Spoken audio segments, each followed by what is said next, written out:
Assalamualaikum warahmatullahi wabarakatuh. Bismillahirrahmanirrahim. Saudara, runut kalimat di dalam Al-Quran itu menunjukkan skala prioritas. Al-Maidah ayat 6 menyebutkan tentang runut melaksanakan wudhu. Iza kumtum ilas sholati fagsilu wujuhakum wa aidiakum ilal marafiq wamsahu biru'usikum wa arjulakum ilal ka'bain. Jadi kalau berwudu prioritaskan membasuh wajah, membasuh kedua tangan sampai siku, mengusap kepala, baru diakhiri dengan membasuh kedua kaki sampai mata kaki. Tidak boleh dibalik. Runut itu adalah penting. Itu namanya tartib. Bukan hanya dalam masalah itu. Ayat Al-Quran banyak yang bercerita tentang penyebutan dua hal, mana yang harus didahulukan dan mana yang harus dikemudiankan. Dalam surat Al-Fatihah saja umpamanya ada kalimat iyyaka na'budu wa iyyaka nasta'in. Dua hal yang bisa dilakukan oleh manusia. Pertama ibadah, yang kedua minta tolong kepada Allah Subhanahu wa taala. Jadi Allah mendahulukan kalimat iyyaka na'budu, artinya itu dahulukan. Setelah itu baru iyyaka nasta'in. Ibadah dulu kepada Allah Subhanahu wa taala. Baru minta tolong. Jangan dibalik, kita minta tolong kepada Allah Subhanahu wa taala, ibadah bagaimana nanti, tidak boleh begitu.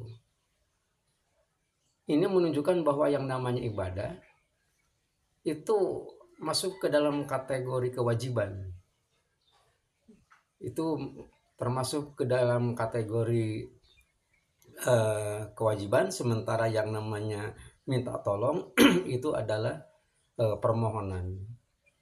Jadi antara kewajiban dan harapan ataupun hak dia untuk mendapatkan sesuatu, itu laksanakan saja kewajibannya dulu, gitu ya. Itu hak otomatis akan diterima. Seperti seorang pegawai, kerja aja yang baik, gaji itu datang nanti. Jangan mengharapkan gaji terlebih dahulu, kerja bagaimana nanti, tidak begitu. Bahkan di dalam mengkonsumsi sesuatu itu juga ada runut. Runut ini begitu jelas dicantumkan di dalam Al-Quran. Tepatnya pada surat Al-Waqi'ah, ada kalimat begini.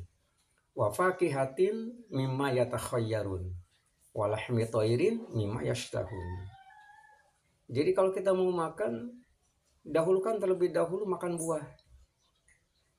Kalau sudah selesai makan buah, baru kita makan daging. Artinya kalau di dalam satu perjamuan di situ ada 4 sehat, ini jangan lupa bahwa di situ juga ada untuk apa ya? Ada untuk makanan penutup. Makanan penutup itu biasanya berbentuk apa? Berbentuk buah-buahan. Al-Quran tidak mengatakan buah-buahan sebagai makanan penutup, tidak. Tapi makanan pembuka. Wa fakihatin mimma yatakhayyarun. Pilih terlebih dahulu buah-buahan. Selesai mengkonsumsi buah-buahan, baru kita menyantap makanan, meskipun itu adalah bahan bakunya adalah dari daging.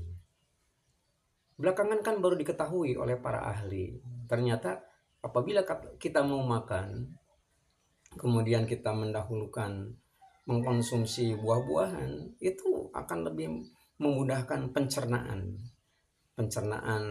terutama pada usus. Mengapa harus begitu?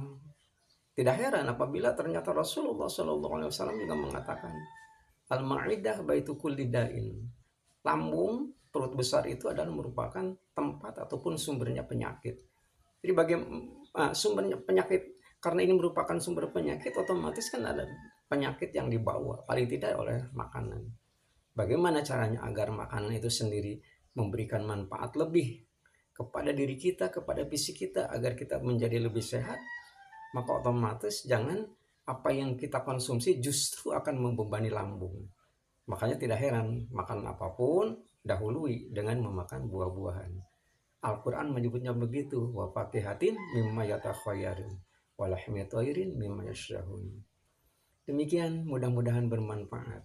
Kurang lebihnya mohon maaf. Assalamualaikum warahmatullahi wabarakatuh.